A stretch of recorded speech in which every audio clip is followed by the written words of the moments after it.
The advice and opinions expressed by the host of Autism Live and her guests are meant solely as suggestion and should not be in any way construed as child-specific advice. Any choices you make in determining your child's treatment are completely at your own discretion.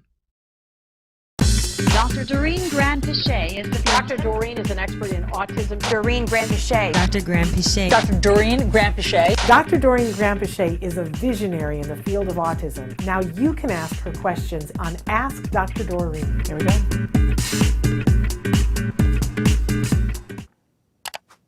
Good morning and welcome to Ask Dr. Doreen. I'm Shannon Penrod and I'm here with the fabulous Dr. Doreen Granpeesheh. We're live right now.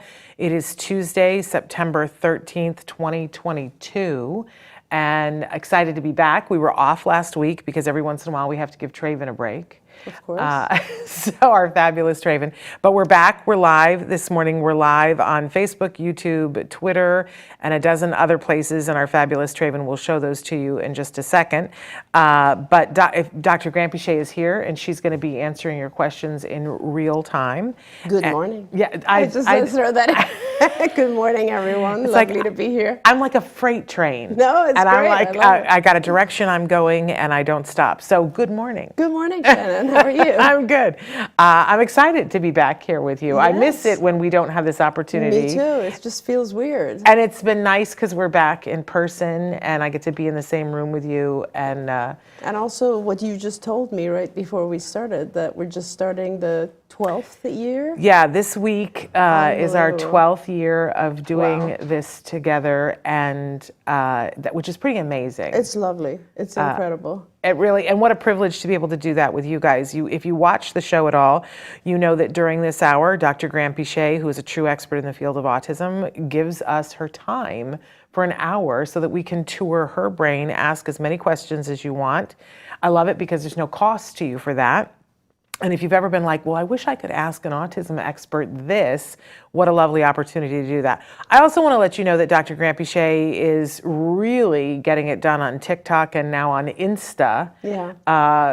Instagram and Facebook. Yeah. And I have to say, for me, it's also very pleasant because, as you know, I am sort of retired. And this is a lovely way for me to be able to help families and have contact and reach out. There you go. So, but while you're here, you can be asking your questions right now. As I mentioned, we're live on a bunch of different sites. Later on today, this episode will podcast. It will be available as a free download wherever you get your podcasts. And on our website, if you go to autismnetwork.com, you can be searching past episodes, past questions. So if you go to the very top bar and go to podcasts and go to Ask Dr. Doreen, you can go in there and you can put in a topic. Today we're going to be kicking off the show talking about sleep, but let's say you have a bunch of questions about sleep and you want to see what other people have asked over the years. You can go in there and put sleep in the title and it'll show you exactly the questions people have asked. We update it every once in a while, so it won't have the most recent ones, and then you can click on it and it'll take you exactly to a question you answered in 2013, Amazing. Which is still valid. Yep. So there's an entire library of Dr. Doreen answering questions, but if you don't see your particular question, because listen, there's new issues coming up. And you might have extenuating circumstances and you want to ask the question, you can feel free to be writing it in right now. I see that Estella is already written in and we love that interaction. I do have to give the disclaimer that there is no expert in this field who could give individual specific advice. So please understand the limitations of this format. Yes. But write in your questions, be as specific as possible. I always like it when you tell us where you're watching from. That helps both Dr. Granpeesheh and I to know what resources may or may not be available in your neck of the woods. Exactly. And other than that, we just welcome this wonderful expert who has shown so much compassion over her 40 plus years working in this field. Thank you so compassion much. For individuals on the spectrum, for their families, and everyone who loves them. Thank you very much. It's my honor and pleasure to be involved. Honestly, it's such a wonderful aspect of my life. It's funny, I saw some old colleagues this past weekend, and we were just talking about how the most incredibly joyful period of our of anything we do, even Yes. today, is when we spend time with the families and with the children. Yeah. Feeling that somebody's getting something. I started to tell you a story yesterday and I didn't get to finish it, that a viewer wrote in over the weekend and said on many different platforms, because they wanted to make sure that you and I both got the message, they started watching us, their child started getting ABA therapy as a result. We were talking a lot about intensity, you and I, and the child was very young and the mom had been told, don't do the intensity thing. But she was listening to us. They started a 40-hour program and it was intense. It was intense. He was a 3-year-old and it was really hard. So hard that at one point he threw up because he was so tired. And she said, I think this is too much. And they pulled back a little bit to ramp up because his body was saying, this is a lot. And so they just slowed the ramp up. But I and you both counseled her and said, he deserves this opportunity. This is what the research shows. Don't shortchange him. And she wrote to tell us that he's 8 years old now, and in his recent neurological appointment, they said he no longer qualifies for an autism diagnosis. How beautiful is that story? Yeah. I love that. Yeah. So I wanted to make sure that I shared that with you, and she's very excited and wanted to thank us for being a flashlight in the dark. That's awesome. So, I wonder if she would agree to be interviewed. Oh, we asked her once a long time ago to be on the show. I'll ask her again. She was shy. I just love these stories because I think it's not just so incredibly rewarding for us to hear, but also because I think there are still parents who, even more so I think now, honestly, than before, they need to hear that. They just need to hear that persistence pays off. Yes. And I want to say, for those of you who are like losing your mind right now and going, wait a second, what are you talking about? He doesn't qualify for the diagnosis anymore. I want to make sure that people understand that that means that he didn't have enough of a severity to be considered having a disability anymore. He doesn't need support, in that he didn't qualify for a 1. Yeah, that doesn't mean that he's a different person, or we're not talking about cures here. Right. His brain functions in a unique way, but not with a disability anymore. Exactly. And that, I think, is really important, what you're talking about. And it is severity for certain, but it's also actual symptoms. Yeah. So it's the number of symptoms and the severity required for something to be considered a disability. Yes. And the fact that he's not is just fantastic. It's wonderful, right? I mean, and if you think about it, and I know this is a very, very hot topic, and this is a topic for another day, but if you think about it, that's what life is. Like, we go through life and we learn new tasks and skills, and we gain tools, and we avoid various issues and disabilities, and that's what helps us to thrive. Yeah, absolutely. So it's very exciting. I know they're celebrating at their house. We always now are going to start off with a topic. You guys can be writing in. You're already writing in questions, and you can write in on anything. So I want to make sure that it's still. But we're going to pick a topic and have a specific question to just start the show. So we decided that sleep and sleep issues would be our starter for today. And we had a question that somebody wrote in and said, I am a single parent who has a child stuck in my bed. Oh yeah. And they said, I try keeping him in his bed, but the only way I can do that is to lay down with him. He goes to sleep, but so do I. If I get up and sneak out, he will follow me eventually into my bed, and I'm just too tired to fight at that point. She said, but he is 8. I don't think it's healthy for either of us anymore, and the truth is I never get good sleep either way. Help. Yep. And there's, first, let me just say, congratulations, you've now come to the point where you've decided it is important to do something about this, and that's wonderful. Yeah. Because sometimes parents, and I love the way the parent has written this issue, because it is true of all of us. It's very hard to do something at night when you're exhausted and you're a single parent to begin with. Yeah. And so please don't feel like this is unusual. I want you to know that most parents go through what you're going through. And there are a few steps, and I don't want to lie to you, the beginning of it will be a little rough. So perhaps you want to do this if you can take some time off from work, maybe just 3 or 4 days, including the weekend. So maybe you take off a Friday and a Monday or something, and then you definitely will have ample time to deal with this, because the body readjusts to new patterns within about 3 or 4 nights, repetitive sequences. And so the best way, I mean, there's 2 ways you can go about this, and sometimes parents choose to just kind of cut the cord, right? And put the child in their bed and leave, and the child can cry or complain, and no matter how many times they come, you take them back, and that is what we call flooding, sort of, and it's a very sudden change in the rules.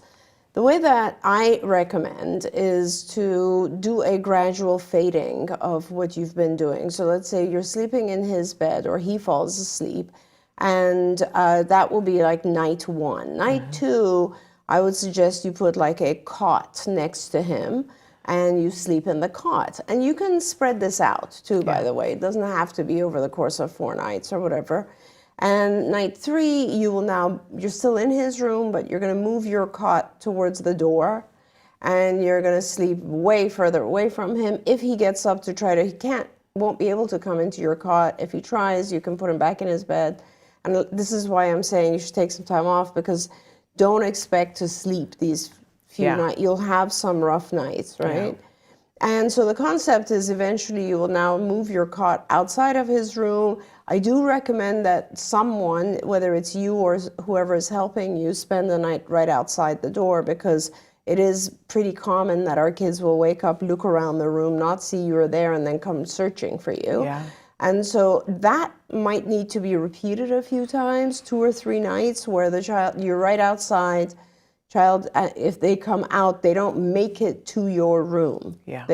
You turn them around, they go. You can even leave the door open if that helps initially, and then close the door. And essentially, you will fade yourself out this way. Now, there will be instances where your child will still want to come over to you, and it is important that you do not let that happen. Yeah. And you can do a variety of things. For instance, you can allow your child to have, how now we have monitors, and you can reverse the monitor so that your child can actually see you if they need to in your room, because that allows kids to calm down. Make sure their room is dark. Make sure they have access to things like, music that might be calming. Teach them how to use that. Make sure they have if they have any favorite stuffed animals or blankets, or make sure their room is heavenly, right? And that's all really, and you just stay with it. It takes a little while. Make sure you do not give your child a drink or food when they wake up, because when our kids get up and they have food or milk or water or whatever, that becomes an automatic pattern for the body. The body just craves something at that time, and they wake up, and the body wakes up. So no food or drink, it just goes back to bed, and no dialogue. This is one of the things that I learned, there's this reverse schedule that we do for babies, infants, and you don't spend a lot of time trying to calm them down. You literally just put the child back down, say good night, and try to leave, or get in your cot or whatever stage you're in, but no dialogue at that time. Yeah. I remember our pediatrician telling me, make sure it's not a party when he wakes up. Make sure, because then it'll always happen. Yeah. I didn't get it at the time. I think I was too sleep deprived to understand what he meant. Yeah.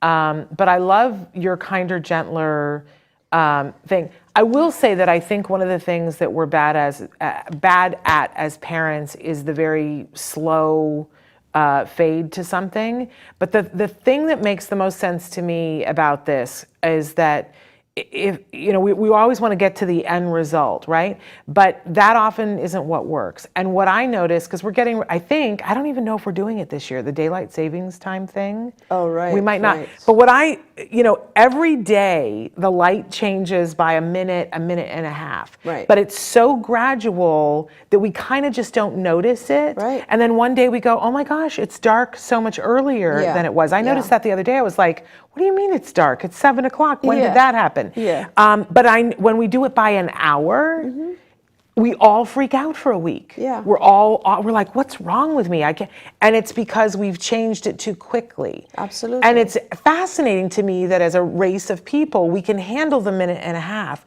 We can't handle 59 more minutes. Exactly. So if we can just take that lesson and say, okay, so I'm willing to be in the process. It might be a month, it might be 2 months, where every night I'm going to move that cot an inch further away. And it sounds ridiculous, like it wouldn't work, but the truth is, it does. You're so close when they get up that you can just put them back in and you don't really have to wake all the way up. And eventually they're tired too. They just go to sleep. So I love this advice, and it's kinder and gentler to do it this way. Oh, for sure. And I guess we should say 2 other things. One is that I've done this with parents several times, and if you can keep a diary about it, it very, very, very rarely goes over 2 weeks. It's a process that if you do it a couple of steps every night, it's going to end. And it's well worth it because, as this parent wrote, it's very exhausting, right? And it's important for your child. Remember, when I try to get parents who are like, when your child is 5 or 6, it's like, okay, I don't have to deal with this. But it's wonderful that you're dealing with it at 8, because you don't want your child in your bed when they're 18. Yeah. You know what I mean? And sooner or later, you got to deal with this. Yeah. So this is very, very good. The other thing I don't want to forget to say is, make sure that you do have a party in the morning if the child has succeeded. Oh, good point. To any level. So in other words, you can actually say to the child, wow, you were in your room most of the night. Like, make sure this is a big deal, right? Because the child needs to get a lot of reward for actually doing this. And I want to say, one of the things I love the most is when you see kids who are just proud of themselves, when you give them that reward and cheer. Yeah. And so I think it's super important to do that as well, and make sure the child understands that sleeping in their room alone is the goal. Yeah. And if they come to your room, it's not like you're going to be angry, but they're not going to get that reward. Yeah. And I love that the mom identifies that this is not working for her anymore, that she's not good at getting good rest. There's a viral video out right now on, all the social media. I don't know if you've seen it, that it's a time lapse that it shows a mom laying in bed, and she's got a child who's probably like 1.5, 2, who is sleeping with her, and it shows throughout the night how that child like lays on her head, is all over her. I mean, it's hilarious. You sit and watch it, but then you really understand why all the moms that you see, all of a sudden we just look like 5 years older and have bags under our eyes because we're not getting good sleep. No, absolutely. And that child, like it's just hilarious. There's like a foot in her nose at one point, and she has to move the foot away from her nose. We go through those years, but we can't sustain it. It's too hard. No, it's very hard. And then we lose we get sick, we lose our productivity. We're not really there for our kids in the way that we want to be if we're not getting good rest. Okay, we've got a lot of people who are writing in about sleep and other things. Estella wrote in and says, my son is having a lot of stimulation before going to bed or when he is taking a shower. So I think, it would stand to reason that if you're going to have stimulation, you should move it, significantly earlier? Yeah. Or the morning. There we go. And Our Journey, Cameron's New Life, they said that the moon affects their son with their sleep. And why is this? Well, this is a very, known fact. And the moon, we all have, that's why they say like the moon, the magnetism of the moon. So there's definitely a relationship, and the moon cycle does affect many of us, not just our kids. It actually also even affects mood. It affects depression and anxiety and so on. But it shouldn't be to the point where your child is not able to sleep. It shouldn't be, if it's a moon thing, then they should be sleeping just as well or poorly in your bed as their own bed. Yeah. So those are, Thank you, things sir. that you can think of. And but it is important to make sure the room is silent and dark. Like darkness, one of the things people don't realize is, like, I remember reading this and many years ago and immediately covered all the, so in your bedroom, there's actually sources of light that you don't even think about. For instance, my alarm system is in my bedroom, right? It's next to my bed. And that produces a lot of light. Yeah. And so I had to actually get something that I could cover the alarm system, because darkness is what promotes the production of melatonin in your body, and that's why you can sleep. So it's very important that it be dark. And of course, sometimes our kids are afraid of the dark, which is a whole different issue, and you need to have a night light perhaps for them. Those types of things. You just reminded me that I got to do that in our bedroom too. I didn't realize until I went and stayed at my niece's house and slept for 10 hours straight. And I was like, what happened? First of all, I didn't have dogs waking me up. That's very But true. it was very dark in the room, and I need to do that in my room. Good. That's why people always say you sleep better in basements. Yeah. It's because of the Or darkness. hotel rooms. Well, yeah, darkness and cool. Yeah. Like, Yeah, amazing. Okay, Amanda, we're loving your blue hearts and saying hi to you too. And yes, we hope that we get to meet you too someday soon, our journey, Cameron's new life. The Lots have written in, and I'm sending much love to the Lots. They're friends of ours from a long time. I have a 15-year-old son who's on the spectrum, verbal, funny, and smart. And then I don't know if you wrote something else in here. Did you send a question from the Lots? I know your boy is precious. I didn't realize he turned 15. Tell him happy birthday from me. Estella is watching us from Santa Ana, California. You know I love hearing where you're watching from. And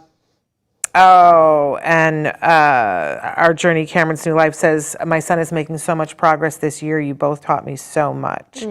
May is watching from Rhode Island, saying hello to you, saying hello to the Facebook user who's saying, waving to everybody. Shannon, how did your son learn to script in his head? My son is almost 7. His language is increasing. That's an interesting thing, because Jem used to, and they clearly have watched before, Jem used to make high-pitched noises like R2-D2 all the time, and he would do scripting and just repeat things over and over and over again. And then he would do other things, and I'm sure that these are all different things, but whatever... I do this sometimes myself, that whatever comes into his head would just fall out of his mouth. Yeah. We were talking about Shamar Moore yesterday, and the first time when I met Shamar Moore, and he walked up to me and on the red carpet, and the sunlight hit his eyes, and he has the most startlingly blue eyes, and I said, oh my God, you are an attractive man. And it was just like the thought came in my head and he went, well. And I said, oh, no, I'm happily married. I apologize, but you are a strikingly handsome man. But so he gets it honestly from me. But Jem used to, do all of these things, and then he was taught that he could still have the thought, but that it could stay in his head. Yeah. And I love that you're telling me this, because I remember the first time someone at CARD came to me and said, I don't know what to do about the fact that my patient is just like saying all these repetitive things, and it wasn't just thoughts, it was like, narration. That's what it was. It was narration from TV. They would narrate exactly what they heard on TV. And I sat there and I thought, I think we just have to teach our kids what the difference is between thinking and saying. Yes. I fully remember that moment when I said, and I was like, we're going to have to write a lesson about this. Yeah. And I think that's probably what he went through, because it was the difference of, we all, you guys, if you think about it, we all have constant language in our heads, right? Can I tell you something crazy? Yeah. That when we started wearing the masks, and I was home for 2 years, and then I started wearing a mask going out in public, And it is, I still find myself doing this. It's like I think you can't hear me because I have the mask on. Oh, yeah. And I walk through a grocery store and I go, well, that is a stupid way to do that. And I wonder why, and I'm just talking constantly out loud. You need this lesson. And somebody came up to me like, we can hear you. And I was like, oh my goodness, Are you I'm like a serious? crazy woman. You need I'm this just lesson. yakking away and going, oh, I don't think I would have worn that way. That's hilarious. It's horrible. It's horrible that. But yeah. see, that's I need this exactly, lesson. well, I mean, that's Yeah. what it is. A lot of times we're thinking things, or it's not even like we're talking to ourselves, right? Yes. In our head. Yes. And so it was, I think when we started the lesson, it started out by teaching the child out loud or quiet, or like just think it. Yes. And then tell me what you thought. And then that Yes. helped the child understand that he can have a whole dialogue in his head without other people knowing. Yes. And that is kind of important, I think, because especially with our kids, I think some of our kids get to a point where they worry about having that language in their head. Yeah, like it's somebody else And other or it's than them. wrong, or there's Yes. something wrong with it. Yes. But to teach our kids that is called thought. That's your mind. Yes. And that's totally fine. Is in so many ways good, because Yeah. it also not just helps them in this instance, but it also helps them realize that, they can have a whole communication with themselves. Yes. Like they can reason things out by themselves. They're not alone. Like it leads And they can to a lot of calm themselves. Exactly. Self-regulation. Exactly. It's a pretty powerful thing. Yeah. And I can remember them sitting at the table. I remember Think it, actually, say it, yes, think the it. Peter sitting there and saying, okay, I'm going to think about Batman right now. Yeah. And then he sat there and he was like, could you tell I was thinking about Batman? And Jem was like, well, you were smiling. Yeah. You know what I mean? Yeah. And he said, now I want you to think about something you like. Yeah. And do I know for sure? Exactly. And it was this whole big thing, and it was this crazy moment when Jem sort of got that, which Yeah. was sort of fun. Yeah. Yep. Okay. Now, many people wrote in and said that they were having the musical bed problem too, and so I'm glad that you had an opportunity to talk about that. NH says, my son is almost 5, speaking well and is fully potty trained, number 1, but refuses to go number 2 in the potty. We've tried everything, toy incentives, discussing it with him, different seats, different setups, taking breaks. He can wait days, so we can't just wait him out. He sits on the potty with the iPad for a long time without going. What else can we try? We think he has irritational anxieties that are hard to put in words. So glad that you are live with us right now. Yeah. I need you to tell me more. I need you to tell me what happens when he does go, when he does have a bowel movement. Does he go and hide somewhere? Is he wearing pull-ups? Give me a little bit of detail about what is actually happening right now with how he has bowel movements. Okay, and then write it in and tell us. Amanda mentioned that about the moon, and when we were talking about sleep, circadian rhythm, and dark and cold, and having it cold mimics the sun going down, which promotes melatonin. Right, There we right. go, Amanda. I love that. Laurie has written in from Chandler, Arizona. Hi, Laurie. And our Cameron's new journey is new life is watching from Southern Oregon, which is fabulous. Somebody had written in a question earlier today, I think it was. Hi, Shannon and Dr. Granpeesheh. I'm a parent of an autistic 5-year-old boy. I have joined many Facebook groups for parents of autistic kids, mainly for support and just to know I'm not going through this alone. There is one topic that seems to come up from time to time on these groups, and that is the term Einstein syndrome. Many parents seem to think that their kids fall into this category, possibly because the prognosis is more favorable than that of autism. I would like to find out if Einstein syndrome is a recognized diagnosis, and more importantly, if Dr. Granpeesheh believes it's a real condition. So thank you for that question. It's a great question. It's not a real diagnosis. It doesn't exist in the DSM. I think it's referred to because there are a group of kids on the autism spectrum who are absolute geniuses in one way or another. And there's no question about that. I mean, I've met so many children who have, over the years, and like, you know, I've seen things from our kids that are, I could tell you story after story where we're all just sitting in a room going, oh my God. Well, you know, and it's, I tell you stories from literally 40 years ago and a month ago. Things that they can do that are amazing. Things that they can do, and they're very different. Yeah. You know, so one of the first experiences I had ever where I realized that this was the autistic savant. It used to be called that, actually, back in the 70s and 80s. And what it was these incredible skills. We had two brothers this was when I was at UCLA still. And they were both autistic, and they would say to each other numbers that one of our staff figured out they were playing this game where one child would say a number and the other one would say the logarithm. Then the other one would say the logarithm of that, and so on and so forth. And that was their game. And that was one. Then I remember another child from the very early days of CARD, who was one of those children who can do calendar things. Yeah. So he would memorize the calendars, and we used to ask him, like, you know, what day does April 10th, 2027, and that was back in the 80s or so, you know, fall on, and he would go Tuesday. And we literally had because this was before computers, you know, so it was no way we could check it, but like we literally, one of the guys had ordered this whole systematic calendar thing that we had to like calculate, and it was this big table, but it was unbelievable stuff like that, right? And all the way to, you know, we have many children who are, I've told you the story of my little guy in South Africa who he could count things in an instant. Right. So like all the ceiling tiles in a minute. For him it was that. I remember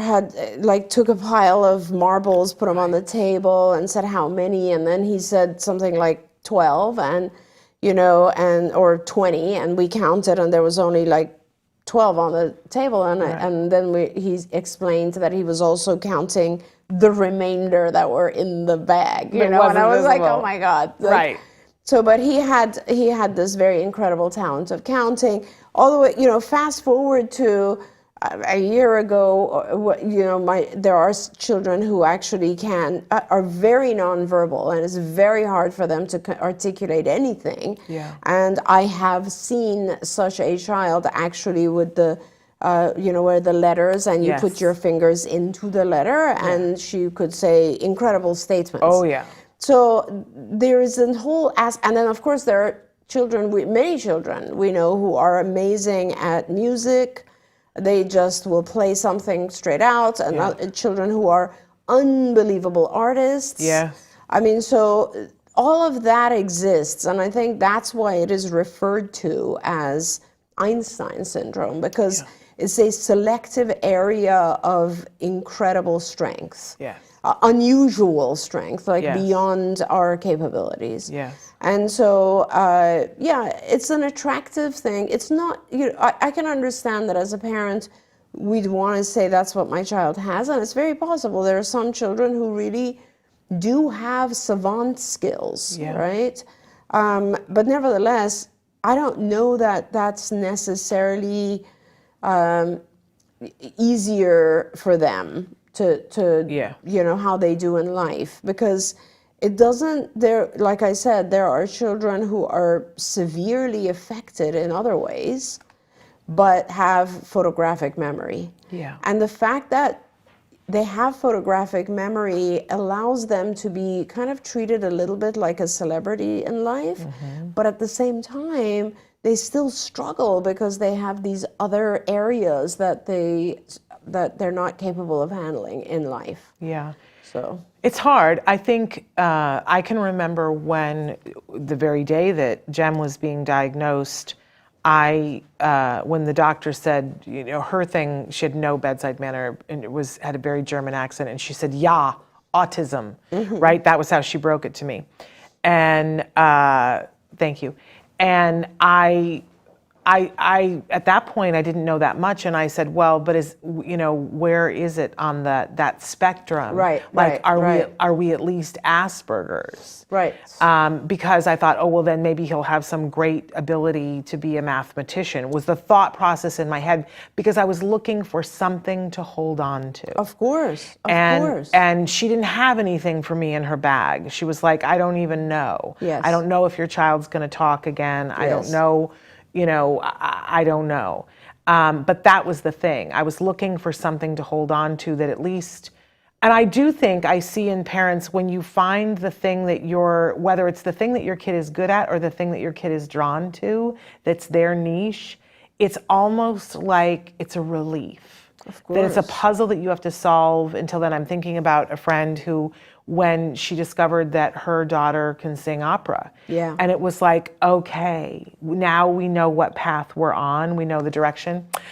So I do think there is some comfort for us in that. But the truth of the matter is, even if she had been able to say to me, well, your son has Asperger's, there's many people that I understand now that would have been that classification that would say to me, listen, I have the ability to do this, but nobody understands the level of anxiety that I have.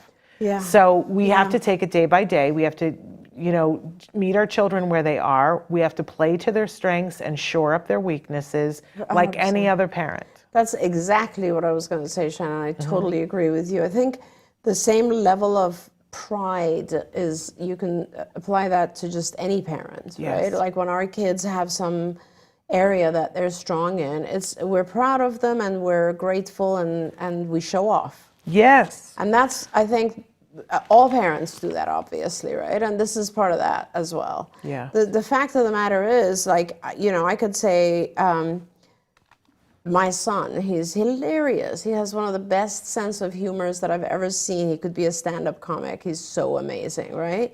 But the truth is, there are other areas where he could still benefit from instruction. And well, he's a person. He's a person, and we're all like that. Yeah. And so it's important to not just hold on to the strengths, but at the same time, please do hold on to the point, because it's wonderful for our kids also to see that we're proud of them. But at the same time, you have to nurture all the areas that need help too. We should make cups and hats and things that say, play to their strengths, shore up their weaknesses, to remind us. See, I love that. We have to go to a break, and I want to say that you've got an event that's coming up. There's a wonderful charity that you are the president of, Autism Care Today. Which I want to just say, Autism Care Today, we founded Autism Care Today, believe it or not, I think it's about 18 years ago now. And it was parents at CARD, and I, in particular, I want to call out and thank Bill and Puita Cernius, who were amazing back then and still are and always have been. And we together founded this organization, and very quickly a couple of other parents joined us.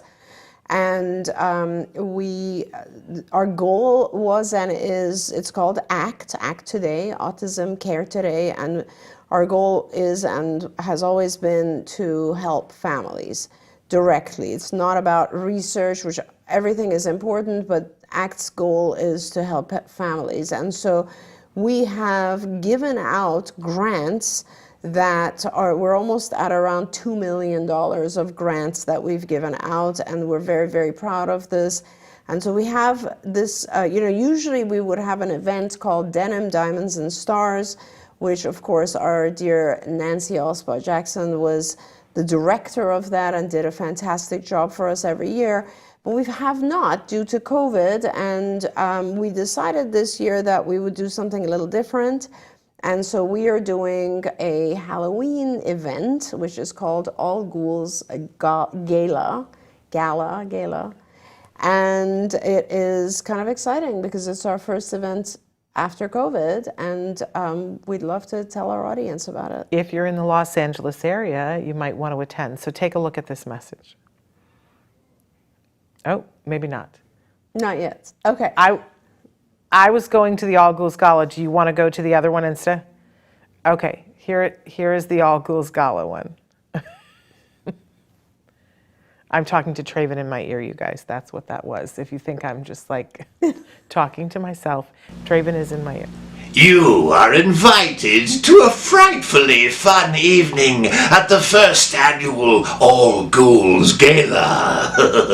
Eat, drink, and be scary at an exclusive venue in Woodland Hills, California on Saturday, October 29th, 2022. Join us if you dare from 6 p.m. until death do us party. Dress to kill.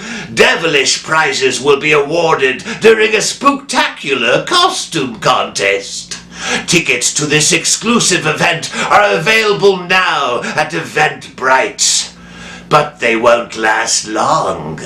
Will you? Proceeds from the event benefit autism care today. So get your scare on.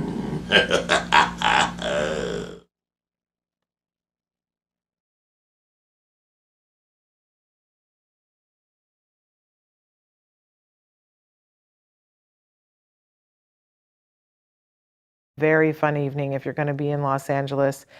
We hope that we're going to be making some announcements in the coming days about some of the celebrities that will be there, and it promises to be a very good time. So, but we do expect it to sell out. So if you're coming to LA and if you want to do tickets, it is a lovely thing. It is not an inexpensive thing. I want to say that. Right. But again, the purpose of this event is to raise money so that yesterday we did a whole talk about insurance and funding and co-pays and how to be smart about it. And sometimes one of the resources I gave you guys is applying for a grant from Act Today. That is one of the many things that Act Today does, is give grants to families for co-pays so that they can afford to pay for their insurance for the year to get the full benefit of their ABA. And so we have to raise money for that. So please, I know some of you are going to be like, it's that much to come to this, but that's why it's that much to come to it. So it's $200 per ticket, and all of it goes to the families. And we have, like as Shannon said, we fund co-pays, which is a big expense for a lot of families. Labs, when you want your child to do lab tests, and there's fees associated with that because your insurance won't cover it. Safety equipment, we've bought lots and lots of fences, helmets, etc.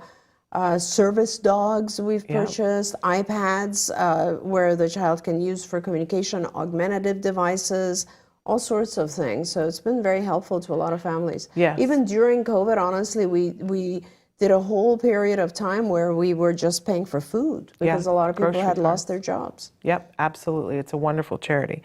And the families, what I love about it, and I always, there's many we're not, but what I particularly love about Act Today and brag about is that they're grants for the things that the families ask for. Yes. There are many other places where you can apply for and get a grant for an iPad, and that's lovely, but if what you need is a fence because your child is going to elope, there are very few choices, and Act Today says we're going to say to the families, what is it that you need?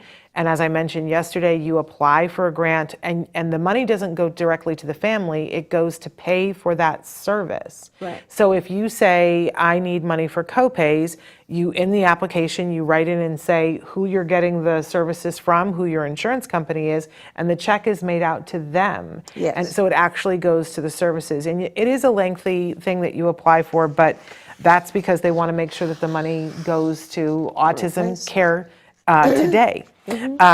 So that is why it's called that. I also want to take a second right now, and we've been sharing with you important information here on the show. We've got an important message for you. If you or a loved one took acetaminophen in any form during pregnancy, so take a look at this message.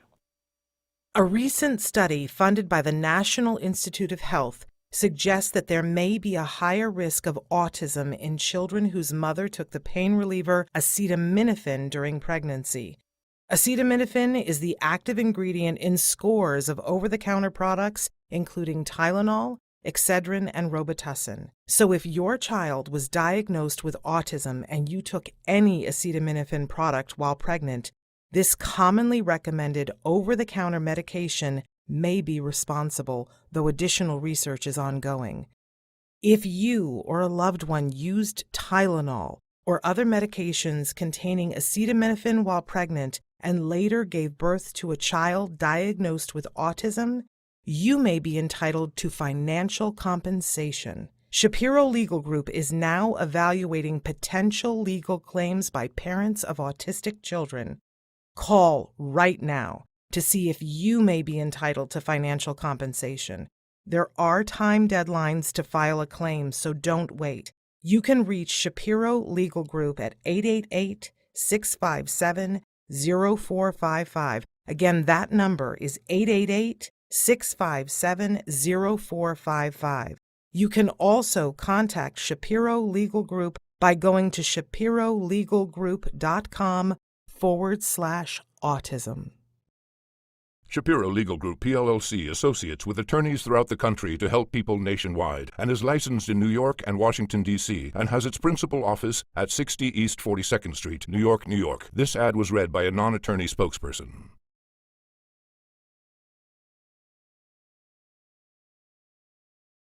I was wondering about that ad. I mean, that's all I took for my migraines while I was pregnant, and that's a lot of us. Yeah. And so I would encourage you to call the number. There's still more research being done, but there is a possibility that there's financial compensation, and there were a lot of us that was what we were told to take. But they are seeing now in the preliminary studies that they're showing that there's a higher prevalence of children on the spectrum whose mothers took it. So it's very hard because I think we all feel like, my gosh, what if I did something that caused some of the difficulties that my child may be having right now? And there's no fruit in beating ourselves up about it, but this is something that you can actually do. You can call the number and have a conversation with them, see if you qualify to be part of this group, and see about that. So that's why we're showing you that information. So, check that out with them. I wanted to go back, Dr. Granpeesheh, that we had, my double chin is hitting my mic. I apologize, you guys. I just need to put it to the side there. But NH wrote back in about the bathroom problem, saying when he goes, he hides in another room or a corner. He's very sneaky. He goes in his undies or a diaper at night. Yeah. And that was exactly the reason I asked that question, because that is, when that happens, it shows actually a very good thing, which is that the child is embarrassed or thinks that this process that their body is going through has to be done in private. Well, it also is an awareness that they need to poop, right? There's a feeling that comes and they go, I'm going to go hide under the table and poop. So it actually, in a lot of ways, shows a lot of things are working right. Oh yeah, for sure.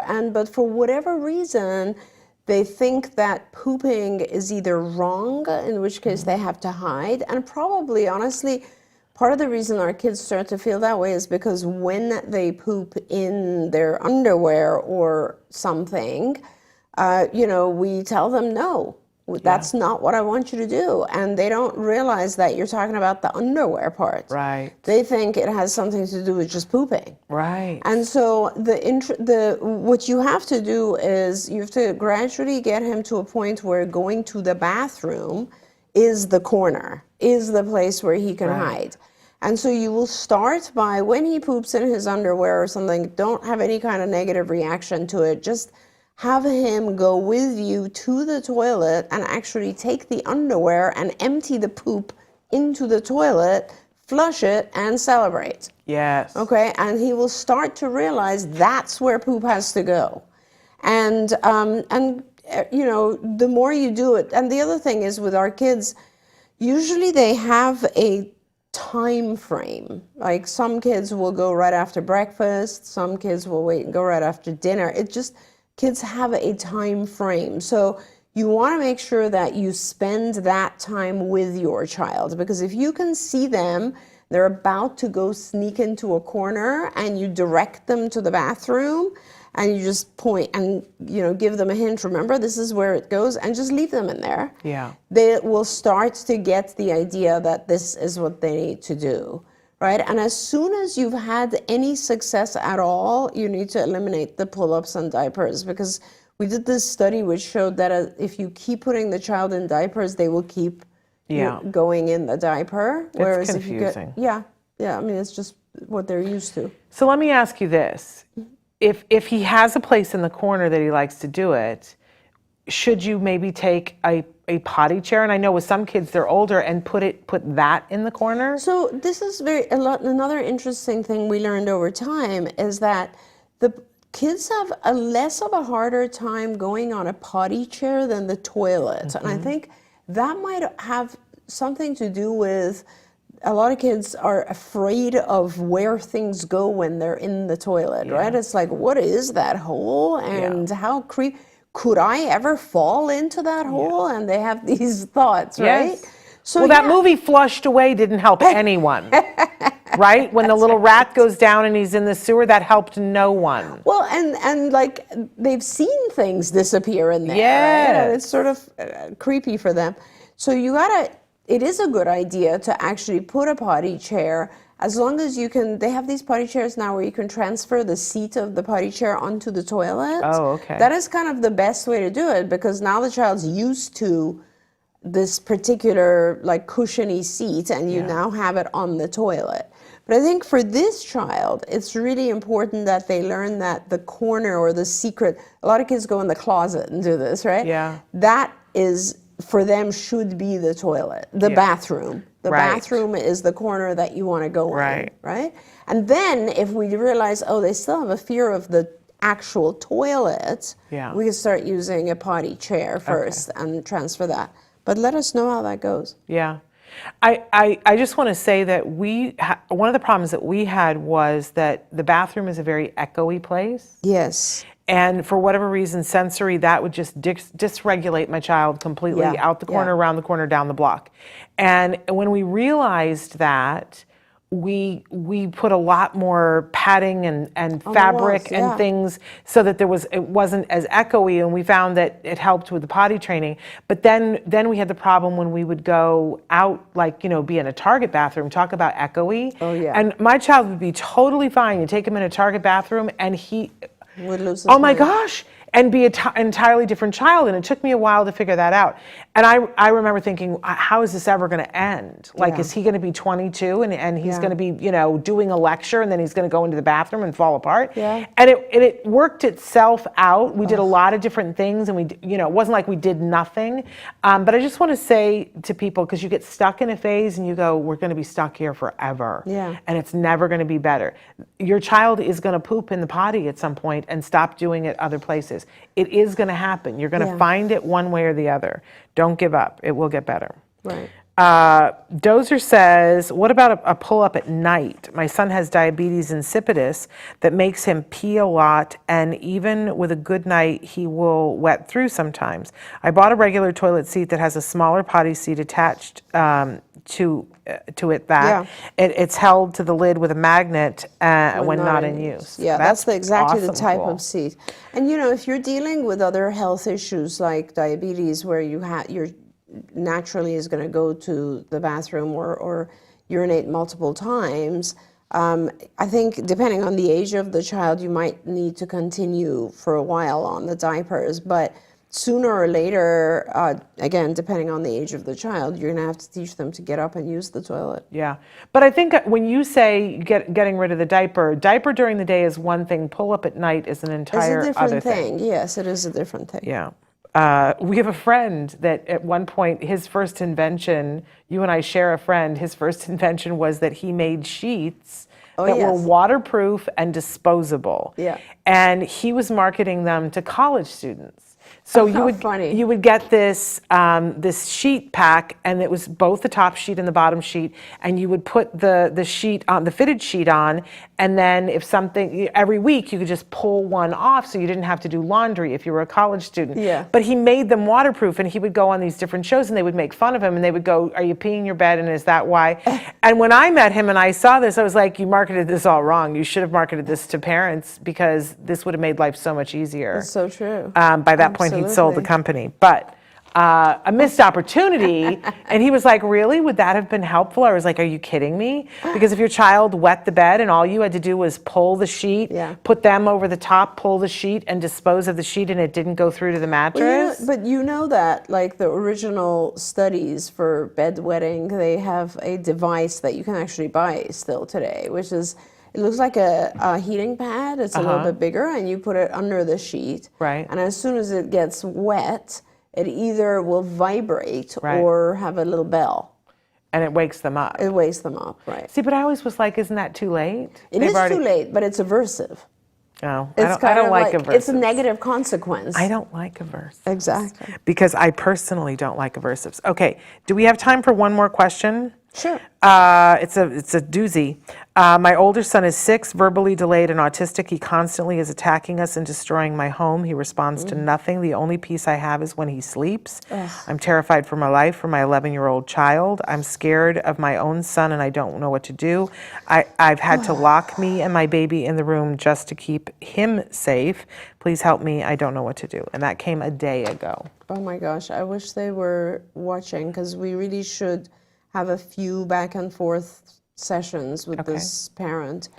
Let me say this, if they are watching, can you write to me, Shannon, at autism-live.com, so that we can be connecting with you and asking questions? Please, and also just come back on the show again so that we can have dialogue. But one thing I want you to start doing right away is let us know what is occurring when he becomes aggressive.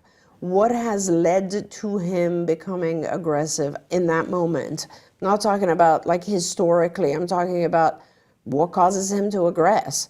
And that is super important, because without that, I don't know what the function of the behavior is. I don't know why he is doing it. If he was calm and had language, what would he be saying instead of hitting?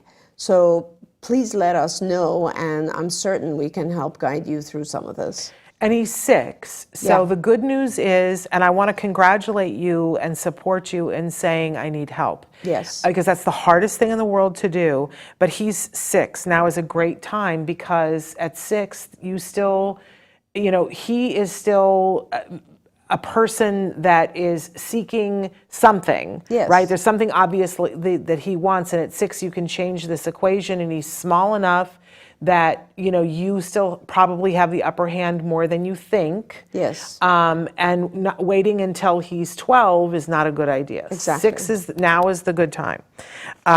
So please write to us so that we And can let us further know, help please, you with yes. this.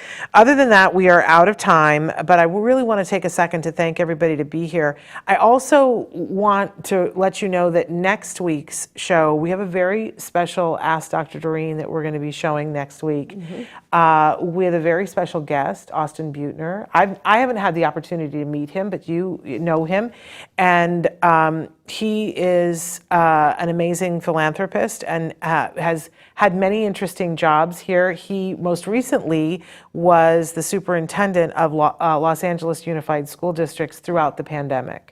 That's right. And before that, he was the publisher and CEO of the Los Angeles Times. I mean, the guy has had a very interesting life. And he's going to be here talking with us about a very interesting proposition that's going to be on the ballot in just a few weeks here in California that has the ability to change a lot of lives. And I know for some of you, you might be thinking, well, that's California, but you know how things go in California. If it works, then it spreads. That's really what happened with ABA. That's right. So we're looking forward to having him with us on next week's show, and we hope that you guys will tune into that very important show. I'll give you a hint. It's about funding arts for our kids. And that helps our children. Yes. But it also helps the other children to be able to appreciate our children. And there's so many other benefits to the arts. And this is huge. It is huge. It is huge. What And he is it's- proposing Yes. is life-changing and could be something that 20 years from now we all look back and go, that was the moment when things got better. That's right. So I'm excited about I'm it. very excited, and just having the opportunity to have him on, he's a very exceptional person. Yeah, I'm excited about it. A little nervous. Yeah, it'll be fun. But the good kind of nervous. So we will be back next week with that. On tomorrow's show, our topic on Autism Live, we're talking about autism and dating. I don't know if you saw that Autism in Love won 3 Emmys. Wow. Which is amazing, and one of them for casting. So on tomorrow's show, we have Chris Assad, who's a licensed marriage and family therapist, and Tom Island, who identifies as an individual who is on the spectrum. They are leading a new autism dating program, and they're going to talk about some of the ins and outs of that tomorrow on tomorrow's show. Then on Thursday, we're debuting a new podcast that we're doing here that is called Let's Talk All the Things with our special guest, Rachel Bird. She's one of my besties. And listen, it will be the funniest hour we do this week. And she is Martha Stewart in a different dress. And an autism parent. Her son is a pretty famous actor, Kobe Bird, who we've had on the show many times before. She is a panic and a half. So the two of us together, get ready, fasten your seatbelts. And I wish I was on with you because it's your birthday on Thursday. Well, there is that so too. It's going to be a lovely day. And it's a big birthday. I'm turning a really big birthday. Interesting number that I am in denial about. So we're not going to talk nice. about that. But anyway, I hope you guys will tune in. I'd forgotten about that yes. Because that's how much denial I'm in about this birthday. But and then of course we'll be showing an episode of Stories from the Spectrum on Friday. I love that some of you are starting to tune in and get the memo that it's one of the hottest things going. Stories on the Spectrum, that's on Friday. So we'll be back tomorrow. Until then, give your kiddos a hug from me and one for you too. And thank you, Dr. Granpeesheh. Thank you so much, Shannon. Bye, Bye-bye. everyone.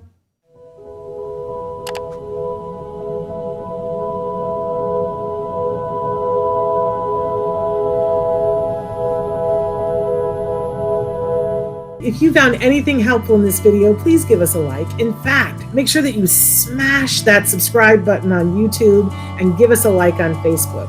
You can also follow us on Twitter and on Instagram for important updates. And please download our free podcast wherever you get your podcasts. Thank you so much. See you next time.